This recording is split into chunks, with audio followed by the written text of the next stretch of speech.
where to, mister? Let me check. 1700 West Hillsdale Boulevard. It's pretty hard to turn a business trip into a pleasure trip, but you can make it more productive. With a portable computer, I can check my appointments, work on a script, ship it via modem, even agonize over the show's budget. How good are these portable computers? We'll find out next on the Computer Chronicles.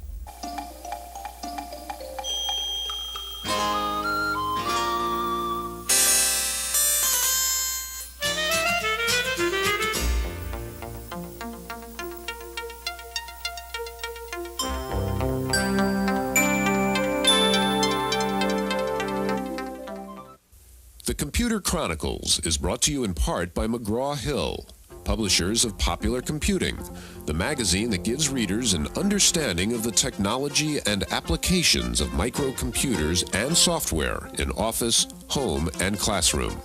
Popular Computing, the authoritative microcomputer magazine from McGraw-Hill.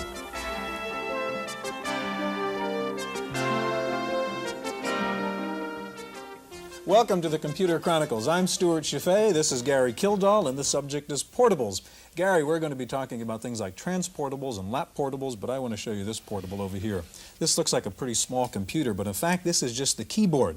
I can program my things into my computer, and in fact this is the computer, and of course it is now a wrist portable. Now, I don't know whether this does anything very useful or not. In fact, that's my question about this whole subject of portables. Is this another case of technology in search of a purpose? I don't think so, Stuart. It's just a new dimension in technology. We have had faster processors, more memory, and so forth in the past. Now what we're looking for is trying to get all that speed and power into a smaller package.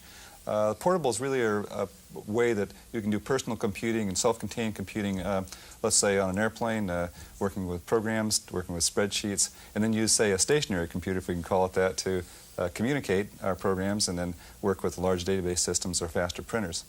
Okay, Gary, we're going to be seeing some of the most exciting new portables out now. The new Data General 1. We'll see the Texas Instruments ProLite, the Pivot from Morrow, and we'll also see the new Integral PC from HP. Now, what do people really do with portables? Reporter Wendy Woods checks it out.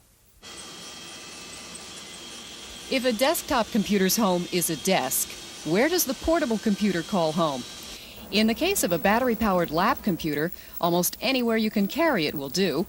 The secret to the expanding success of the traveling micro is its ability to record and provide information on the spot and transmit that data electronically. Up until now, the principal buyers of portables have been journalists and other people who spend most of their jobs on the road. But the uses of such a machine are growing and are limited only by the ingenuity of the owner and the computer's ability to interface with desk-bound micros. Mike Lynch puts his lap computer to work collecting up-to-date travel information from around the world and phoning it regularly into his home computer in California. Travel agents and airline personnel can then retrieve this information by calling Mike's home computer. The weather, currency exchange, special events, and special bargains then become available to other travelers almost immediately. It's a task that's perfectly suited to a portable, since the news changes frequently, and he can update and add to his database as often as he likes with just a telephone call. While most of the portables available today are far less powerful than the typical home or office machine, they are quickly catching up in both memory capacity and software variety. Equipped with disk drives and large screens, a few can just about match the performance of desk-bound micros. But the future of the portable is not all that clear. If an electronic briefcase is revolutionary for some, it might just be another piece of luggage for others.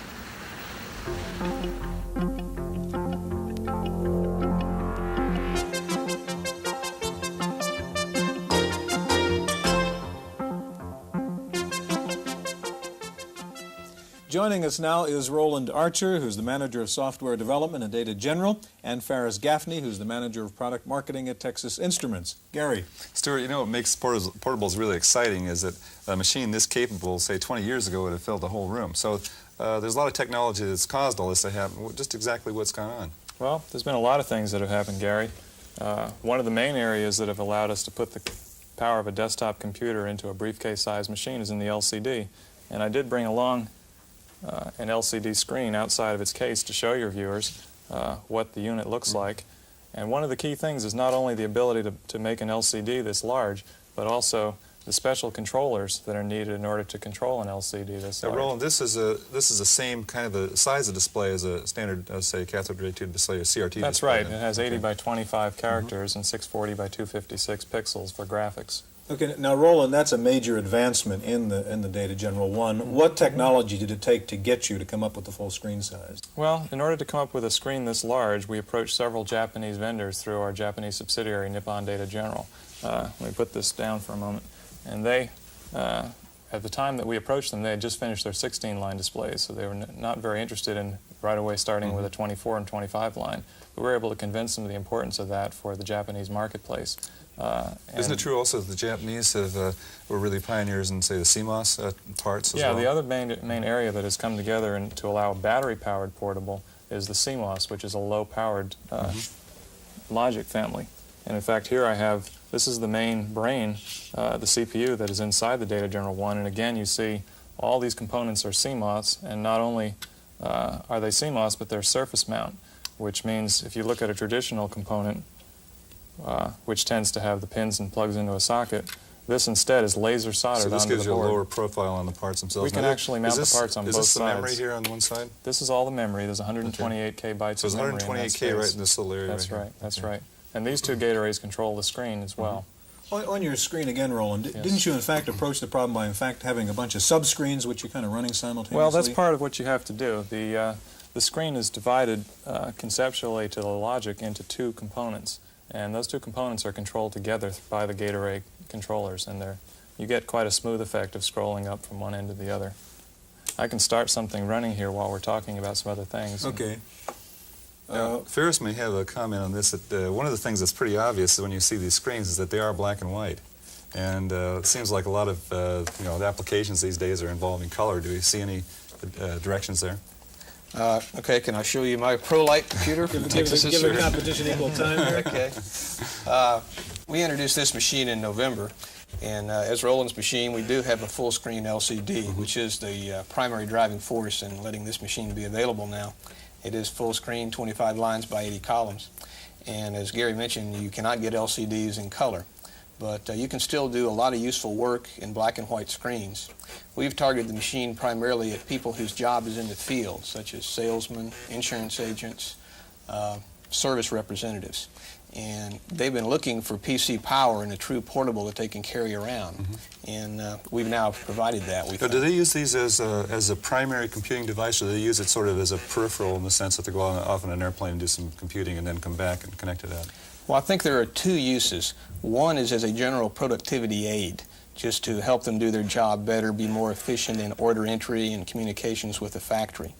The other is the new wave of applications that are requiring computer technology to be able to solve a problem, such as universal life insurance. It's a very complex sell, and it involves a lot of what-if analysis, and allowing this to be done at the client's site now on a portable is a major step forward. But does that require, say, a larger storage system, some sort of mass storage devices beyond floppies, or not? No, not really. Now, what we have done, another new technology that we didn't mention was the advent of the 256K RAM chip.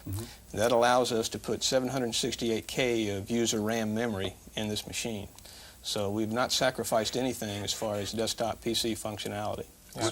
When you get when you're working with these machines, how much, say, backup storage do you have to work with generally? Okay, now we can have either one or two disk drives. Another new technology that we've both incorporated is the new 3.5-inch diskettes, micro floppy drives. We can either put one or two on this machine, and it has double the storage of the 5.25 drives. It's actually twice the storage. Yeah, I think that's one of the key points when you compare these to a desktop computer is that you have, in this little floppy, you have 720K bytes of storage, so inside the unit you have the ability to have 1.5 megabytes of storage, which is really enough for most applications, considering the number that are doing it today with just two drives totaling 720K. Speaking of databases, how about modems and communications? Can these both run as terminals? You have modems built in, or is that an accessory? Yeah, we have a 300 baud internal modem option, and it fits right inside the unit, so you don't have to add anything outside. And we also have a terminal emulator built in. A lot of our customers use this as a terminal on a Data General system, plus a workstation, and something that you can take home in the evening or take on the road with you. And on the ProLight? Yes, we've taken a modular approach to this. Our modem is a user installable option, and there are also another option slot here available. And we think that value-added type applications where somebody will do a special interface board to interface a particular piece of equipment is going to be a big plus for us. The modem, of course, is very important for the guy whose job is in the field. He'll be uploading and downloading data from a host computer at some point. Looking at the screen, and I want to ask about the memory demands of these screens. For instance, I think on your machine, on the Data General 1, you've got 128K, but I think you're tying up 48K just running the screen. That's Tell right. me about that problem. That's right. In order to refresh an LCD screen, you actually need an area of memory dedicated to that function. So we have 48K in order to get the high-resolution graphics that you see there. And also, we've emulated the same display adapter devices that IBM PC software expect to see. So software that writes directly into that screen memory still functions on the Data General 1. Now this brings up a point is, if we start with 128K, it seems like the sort of the standard size nowadays is 256K. And also one drive seems to be some limitation. Now, what about pricing? How does this all fit? This low-end system, is this kind of a bait-and-switch strategy? Well, we have quite a few third-party software packages that will run in the 128K system, so it didn't make sense not to offer that. And similarly with the one drive, but of course, since the one drive holds twice the capacity of a 5 1/4 inch floppy, a lot of programs, for example, Lotus took their IBM PC version and fit it all onto one diskette, so you don't have to do any diskette swapping. And memory-wise, if you want more memory, we'll be happy to sell it to you. Just in general, what kind of price ranges are we talking Our about? base unit is $28.95 with 128 KB and one 720 KB floppy. Okay, and then if we run it up to, say, let's say a 1/4 megabyte, 256K with 2 drives, what are we running then? That's a $40.95 system right now, Gary. And on the TI? Okay, we started at 256K.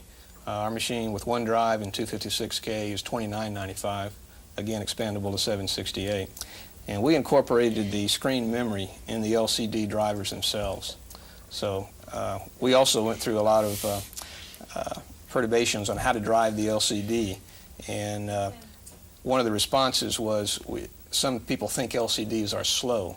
And we've put a lot of effort into making our LCD response time comparable to a CRT because we drive it just like a CRT. Okay, gentlemen, thank you. Now, next we're going to take a look at a portable that has standard 5 1/4 inch mini floppy in it, and we'll take a look at a new 32-bit portable that runs Unix. So stay with us.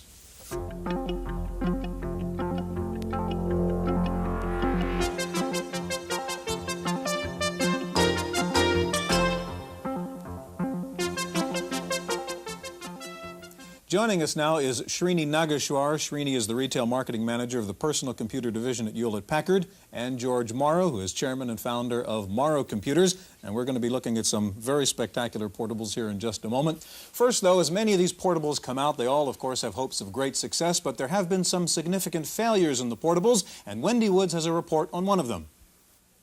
Gavilan's briefcase-sized portable with a 3-inch drive, an 8-line display, a modem, a printer, and a 7-hour battery life made a flashy entrance in a limousine in the spring of '83 and appeared to be the machine that everyone was waiting for. The company saw an open road to success. What Gavilan didn't see is that it was caught in a fast-changing industry where a 3.5-inch drive, IBM compatibility, and a 16-line display were becoming the standard. Gavilan delayed production for a year to re-engineer its portable, a fatal mistake. It's unfortunately a classic case of having state-of-the-art technology, having a really wonderful machine, having probably the best sales staff I've ever seen in the business. They had the best of everything, but they missed the window of opportunity. The product was too late getting into the market. Can I hear 200? You're looking at a $3,000 machine. Can I hear $200? Gavilan went bankrupt last year, having sold only about 1,000 of the machines. Its final auction became a sad lesson for the entire industry. The leaders, in a technological sense, frequently just either don't have enough funding, or they miss their window, or the market timing is not quite right, and they don't make money from it. But in terms of the impact on the portable computer market, they advanced the technology. They contributed greatly. Gavilan wasn't the first portable computer maker to go under, but it certainly was one of the most expensive failures. More than $31 million in venture capital went into this company during its short life. All of it was lost because Gavilan was a victim of bad timing. Reporting for the Computer Chronicles, I'm Wendy Woods. Well, a story like that makes me glad I'm in the software business. Right. It just really shows that there are lots of different components that make up the success of a small computer system. And in the case of portables, it seems to me the display has to improve considerably. At least in my own experience, sitting on an airplane, getting light from different directions, that it'll fade, become unusable at a certain point. I'm kind of interested to see where this display technology is going. We've got a couple of examples here, and George? Well, your liquid crystal display technology uses existing light to give you visual information. And the electroluminescent type, or the CRT, gives you... This is the machine you're referring to as the machine that That's right. Srini brought with him. It's it has the It has an electroluminescent display. Compared to the LCDs, which are on the first machines we looked at in the show. Right. That's right. And these displays use their own power. They chew up power to create light so that you can look at it.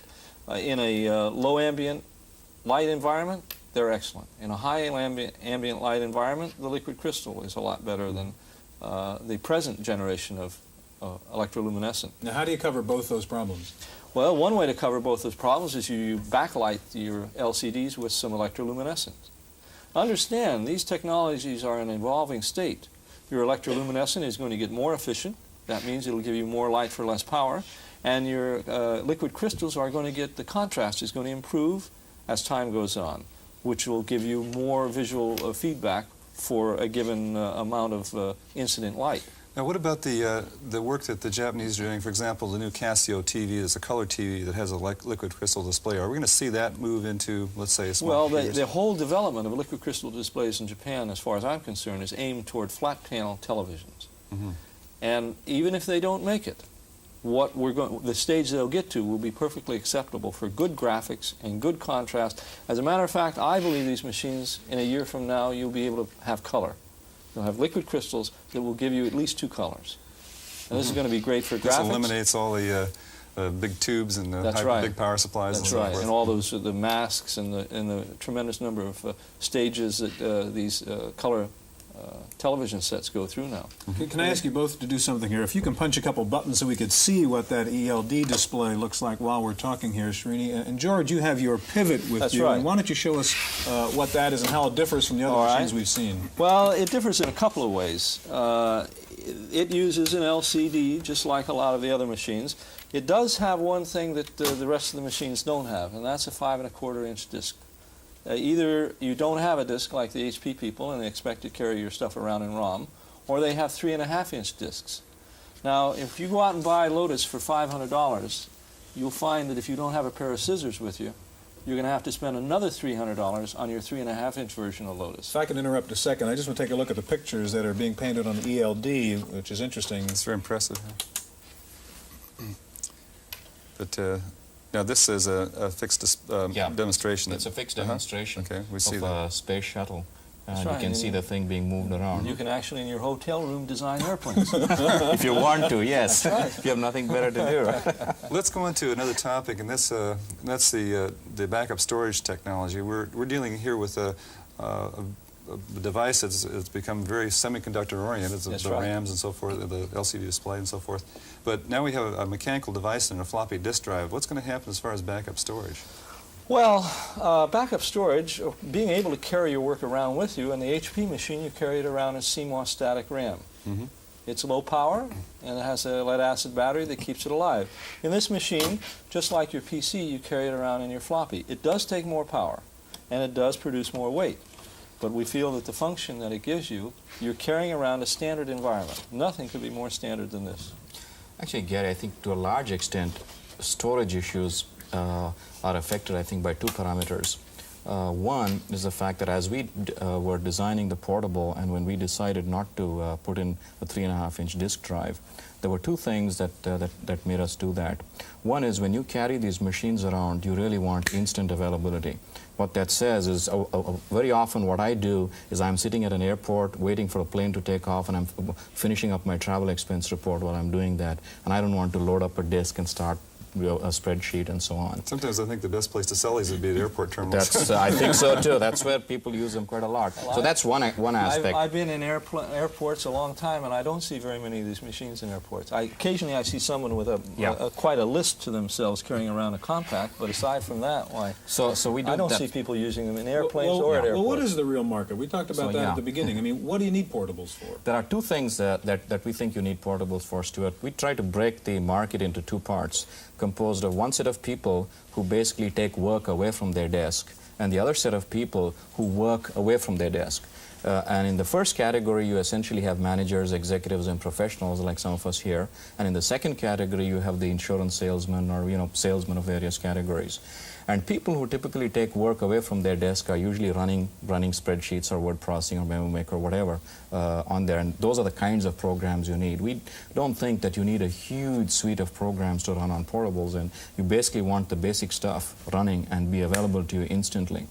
The other thing that we think is extremely important is that these people who travel around, they are really abusing their machine quite a bit. It ends up in boots of cars and underneath your airplane seat and so on. So these machines have to put up with a lot of vibration. Like our machine can take 100 Gs on 6 sides. We have just a couple of minutes left. I want to get to follow up on Gary's point on, and you mentioned, George, on the CMOS technology. There's a major difference between the HP110 and yours in the memory that we use. Yeah, and we're using standard NMOS dynamic RAM. It does use more power. What we will move to later this year is a CMOS dynamic RAM, and it offers a power reduction of about a factor of 8. It is probably the best compromise of CMOS static and NMOS dynamic. It gives you the ability to get to low cost because it doesn't use as much silicon area, yet the energy, the amount of power it uses is virtually the same as CMOS static. George, you've been known for the low prices, and I'd kind of be interested to see what the price of this one is. Well, this starts out at $1995, okay, and I believe these machines ought to start out at about $1,000 with at least one drive. That $1995 is with the one drive and 128K of memory. The natural price for these things is somewhere a very high-end machine with a very dense display with all sorts of bells and whistles should be around $2,000, and a good utilitarian machine should be around $1,000. Srini, where are we on the prices of these two quickly? Our portable, which includes all the software, goes at which includes about $1,000 worth of software, goes for $29.95. And this particular machine, which is really an AC-powered machine, which has the Unix operating system, whether it's the first transportable Unix, floppy-based Unix system, goes for $49.95. I want to touch quick, George, almost I want out to of time. touch on this business of transportability and how much abuse a machine has to take. I think we have a history that these floppies stand up pretty good in moving around because K-Pro has probably produced hundreds of thousands of these things, and Osborne before them produced a lot of them, and those machines are kicked around probably as much as a machine gets kicked around. That raises a point that this whole definition of portable is really a question when we're talking about portables, and we have a commentary on that subject from Paul Schindler. It's pretty easy to tell what's a portable computer. Now, this is a sewing machine. It's about the same size and weight as a lot of popular computers that call themselves portables. But if you were going to sew away from the house, would you carry your sewing machine? No, I don't think so. I think you'd take a needle. You wouldn't be able to do any fancy sewing, and you wouldn't be able to do it very quickly, but you'd be trading functionality for portability. Well, the same thing goes for computers. Now, this is my portable computer. I've been using it for a couple of years. It won't run CP/M programs, but I don't need CP/M programs. It does the job for me. It's light. It runs on batteries, not an extension cord. There's going to be a raging argument about what's portable when all of us are 6 feet underground. I say you need a full-size keyboard, at least 240 characters on the screen, and several hours worth of running on the internal battery. Plus, it should fit in a briefcase. Now, there's a few computers like that on the market, but I don't think there's going to be very many more, and I'll tell you why. Most of the people who need true portability are journalists, and most of us who can afford a portable already have one. So my fearless prediction for the future is more sewing machine computers and fewer briefcase computers. That's my opinion. I'm Paul Schindler.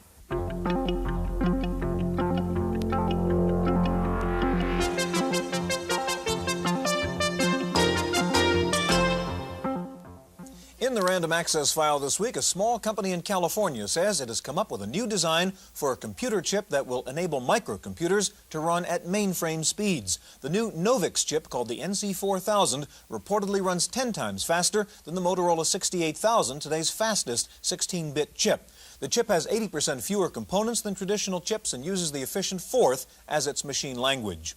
Japan's NEC Corporation has announced the development of a new optical disc storage system that uses organic dyes rather than metal as in conventional optical discs. NEC says the breakthrough means discs can now be produced at 1/10 the cost of metallic-based laser discs. The new organic dye material may also speed up the development of read-write optical discs for computer storage. Digital Systems has announced a new software broadcast service called Softcast. The company will distribute radio programs to over 1,000 stations across the country. The programs will include computer data, both software and text. The company plans to sell software over the radio network and to provide the first broadcast-based computer information service. Ziv Davis, the publishing company, has announced a new daily newsletter to be distributed exclusively via computer terminals. It'll be called the Computer Industry Newsletter, edited by well-known industry analyst Esther Dyson. The newsletter will be fed to terminals every night at 6 p.m. Hints from IBM last week that there indeed may be a replacement product for the now-defunct PC Junior. An IBM senior vice president said IBM is working on a new low-cost computer. And there are continuing rumors that IBM may introduce its IBM JX, a low-cost computer currently being sold only in Japan. The IBM exec also said Big Blue will begin producing its own hard disk drives in an effort to solve the drive problems on the AT. Paul Schindler's back now with this week's software review. I write for this magazine, and I want to tell you finding stories in back issues can be a real pain. That's why I index them by topic. And the program I use to help me is DBase-3. Now, sure, there have been other database managers in my life, simpler ones, including even DBase-2 now and then. DBase-3 isn't for everyone. It's complicated and, for the novice, intimidating. But I want to give credit to the people at Ashton Tate. DBase-3 is a lot less intimidating than DBase-2.